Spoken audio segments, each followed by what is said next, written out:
एवढं वातावरण नाटकाचं निर्माण झालेलं होतं, तर तुला तसं NSDला जावं वगैरे असं का नाही वाटलं? नाही, माझ्या मनात सुद्धा हा विचार आला नाही, कारण त्या काळामध्ये मुलांनी डॉक्टर किंवा इंजिनियर होणं गरजेचं होतं.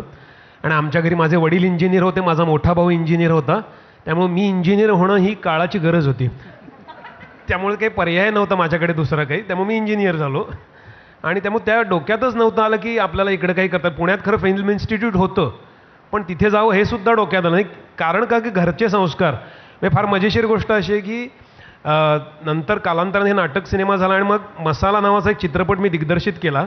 त्या दिग्दर्शनाच्या प्रीमियरला माझी आई आली होती आणि प्रीमियर झाला, सगळं कौतुक वगैरे झालं आणि आई तोपर्यंत नोकरी वगैरे सोडली होती ना मी. तर सगळं झाल्यानंतर आई घरी आली आणि म्हणाली, छान झाला आता पिक्चर, सगळं तुझ्या मनासारखं झालं ना, मग आता एखादी नोकरी बघ बाबा. तर अशा संस्कारात आल्यामुळे आपण शिकावं जाऊन कुठेतरी डोक्यातच आलं नव्हतं माझ्या.